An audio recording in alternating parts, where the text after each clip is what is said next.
Welcome back. You are listening to the home of forbidden romances. Prepare yourself, because tonight's story will leave you breathless. The gun pressed against Julian's temple felt like ice, a stark contrast to the searing heat of the man pinning him against the grand piano. But it was the whisper against his ear, low, rough, and amused, that truly stopped his heart. You ran halfway across the country to escape the boys who pulled your hair, little saint, only to lock yourself in a cage with a monster who wants to devour you whole. 3 months earlier, Julian had believed that silence was a place on a map. He thought if he drove far enough, past the city limits where his reputation lay in tattered ruins, past the whispers of the university campus where he had been outed and tormented, he would find peace. He had chosen the city of Oakhaven for its perpetual rain and its anonymity. Specifically, he chose the Vane Estate, a brooding, Gothic apartment complex that smelled of old mahogany and secrets. Julian was a piano restorer. He dealt in tension, tightening strings, aligning hammers, fixing things that were broken until they sang again. He was 23, with hair the color of spun honey and eyes that were perpetually wide, as if waiting for the next blow. He wanted to be invisible. For the first week he was. Then came the noise from apartment 4B. It wasn't music. It wasn't a television. It was the sound of something heavy slamming against a wall, followed by a silence so thick it felt like a physical weight. Julian, standing in his own kitchen in 4A, froze, his teacup trembling in his hands. He should have ignored it. That was the rule of survival he had learned the hard way. Keep your head down. But the silence stretched too long, and a foolish, frantic empathy clawed at his throat. He walked out into the hallway, his footsteps muffled by the plush, dusty carpet. He raised a hand to knock on the heavy oak door of 4B. Before his knuckles could graze the wood, the door swung open. The man standing there took up the entire frame. He was taller than anyone had a right to be, with broad shoulders clad in a black dress shirt that was unbuttoned at the collar, revealing the ink of a tattoo creeping up his throat like black ivy. His face was a masterpiece of sharp angles and cold indifference. High cheekbones, a jaw that could cut glass, and eyes the color of storm clouds. Julian's voice died in his throat. The man looked down, his gaze sweeping over Julian with a terrifying, clinical precision. He didn't look like the frat boys who had shoved Julian into lockers. He looked like a jagged edge. Lost? The man asked. His voice was a deep baritone that vibrated in Julian's chest. I heard a crash, Julian managed to whisper. I wanted to make sure everything was okay. The man leaned against the doorframe, a dark smirk playing on his lips. He looked over Julian's shoulder, then back to his face. You're the new stray in 4A. I'm Julian. I didn't ask for your name. The man stepped out, closing the distance. Julian instinctively stepped back, his back hitting the opposite wall. The man didn't stop until he was looming over him, trapping him. The scent of him was overwhelming, expensive tobacco, rain, and something metallic like copper. You left your old life because you were prey, the man said softly, his eyes narrowing. I can smell the fear on you. It's sour. Julian's breath hitched. Excuse me? You moved here to hide, the man continued, bracing one hand on the wall beside Julian's head.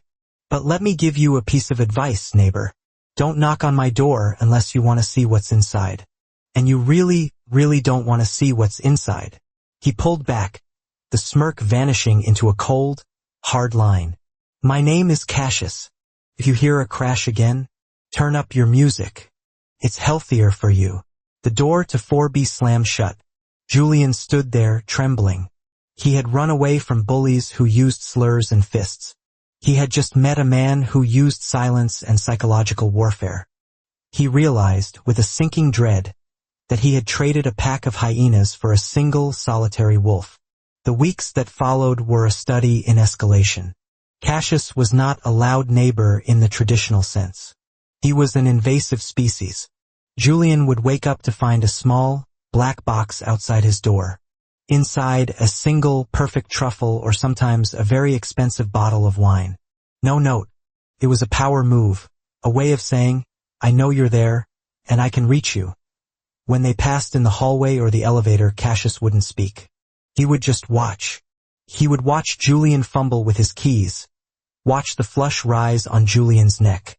It was a predatory gaze, heavy and possessive. One rainy Tuesday, Julian was struggling to carry a crate of piano wire and tools up the stairs. The elevator was broken again. Give it here. Julian jumped.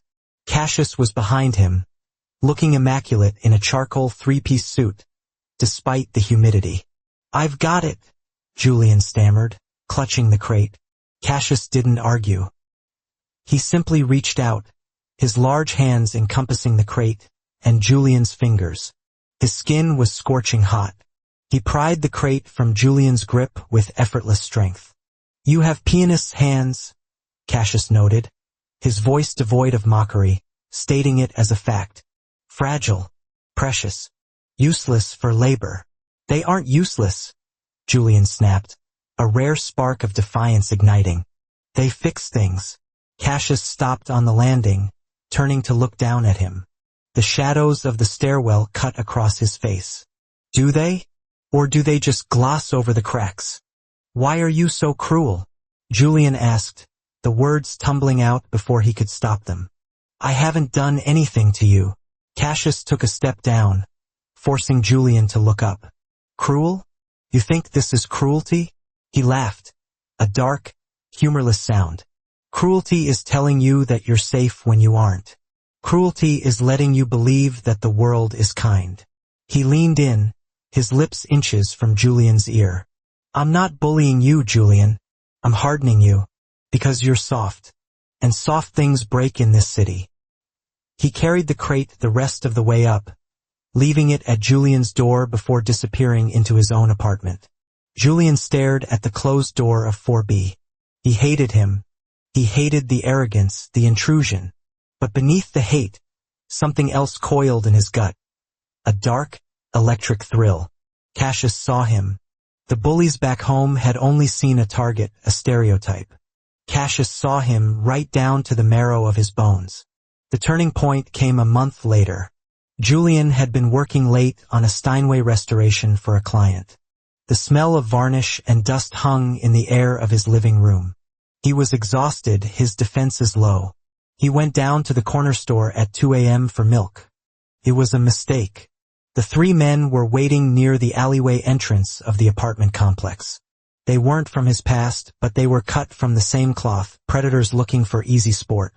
They saw Julian, slender, fair-haired, clearly out of place in this rougher district, and circled. Wallet! The first one sneered. He had a knife. Julian froze. The old panic, the muscle memory of trauma, locked his limbs. He couldn't breathe. He couldn't move. He just stood there, staring at the glint of the blade under the street lamp. I said, wallet, faggot. The man spat, shoving Julian back against the brick wall. The slur was the trigger. Julian squeezed his eyes shut, waiting for the pain. It never came. There was a sickening crunch, a gasp of air, and then the sound of a body hitting the wet pavement. Julian opened his eyes. Cassius was there. He wasn't wearing his suit jacket.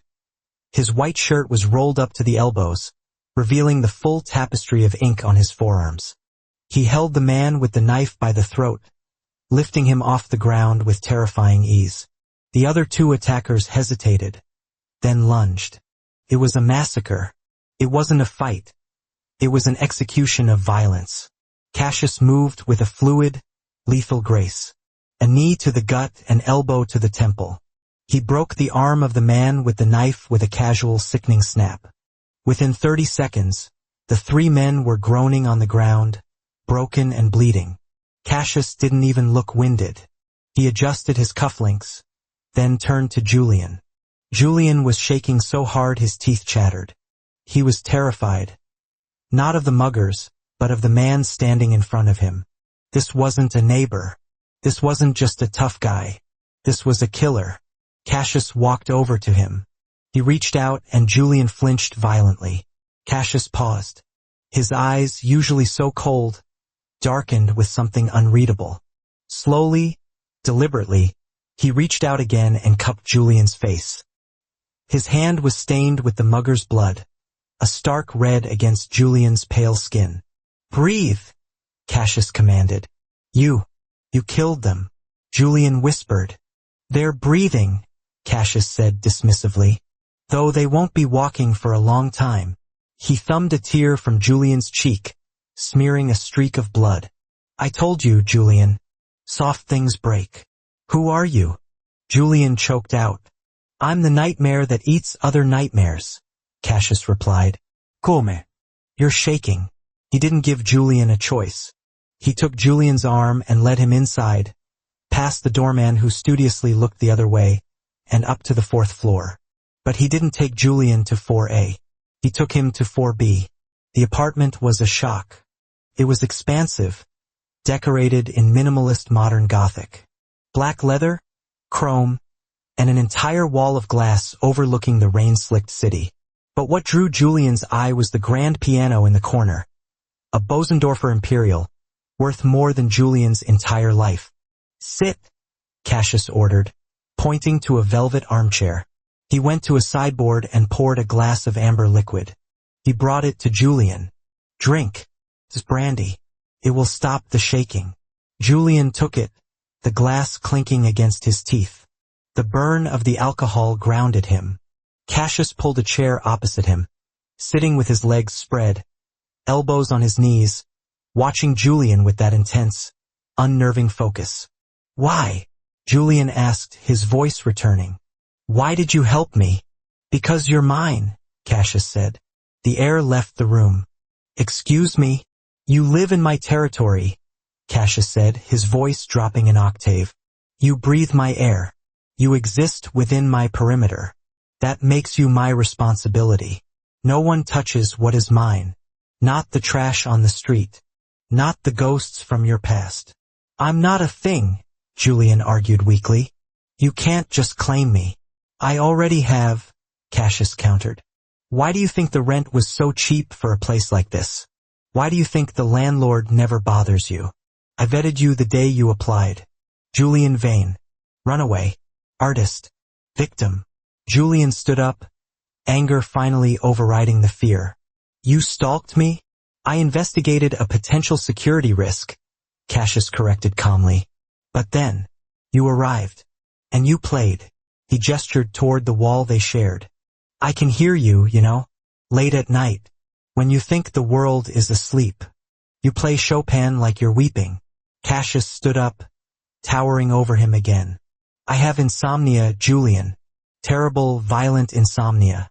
But when you play, I sleep." He took a step closer. "So you see, you are necessary." "You're insane." Julian backed away, bumping into the piano. "Perhaps." Cassius trapped him there, hands on either side of the piano lid. "But I saved your life tonight. And now you owe me. What do you want?" Julian whispered.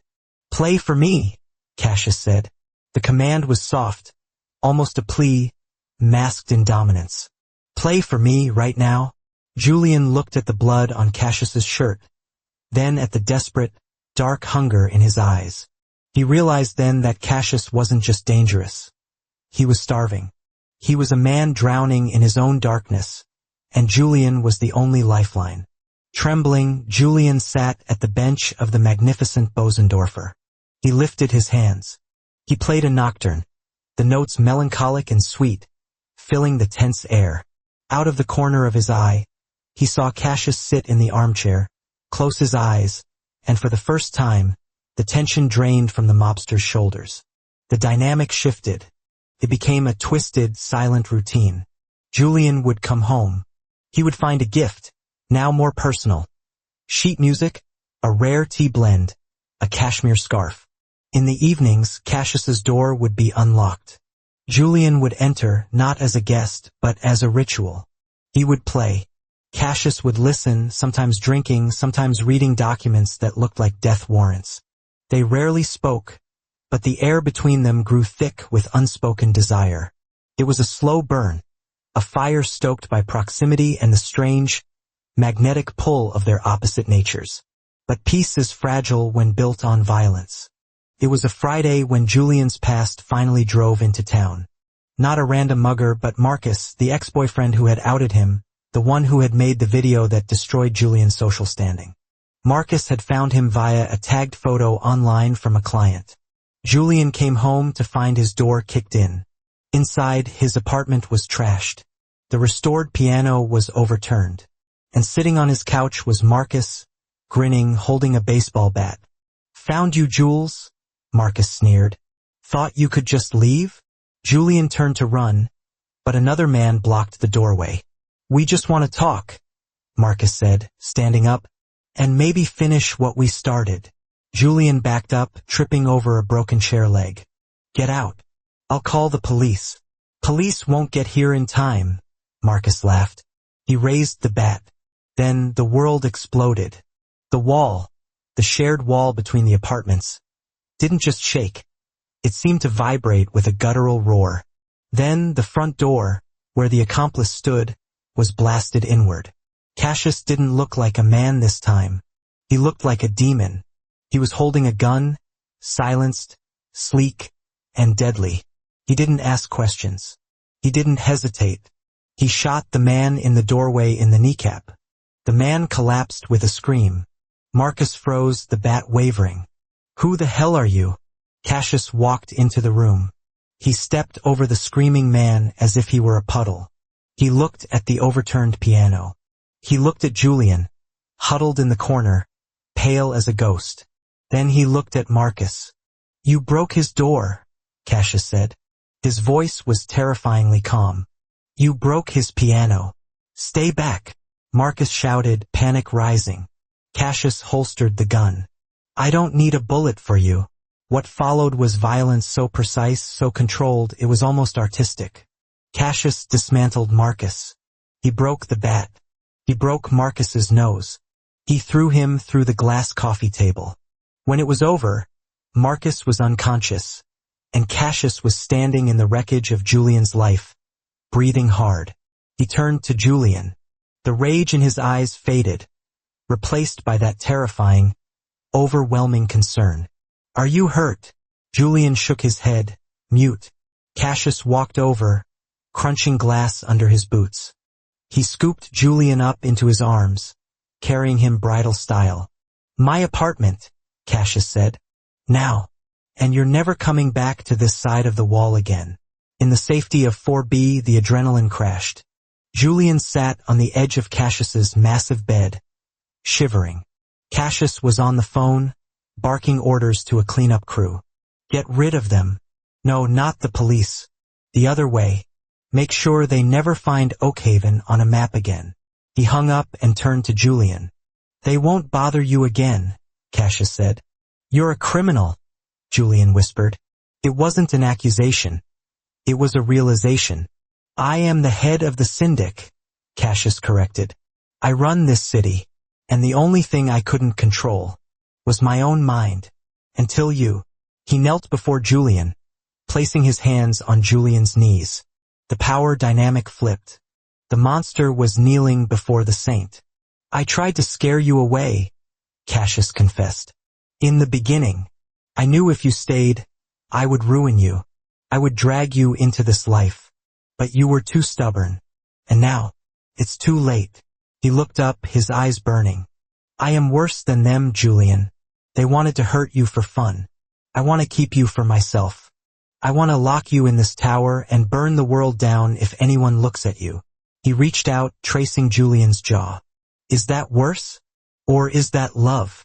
Julian looked at the man who had terrified him, the man who had saved him, the man who had listened to his soul pour out through piano keys.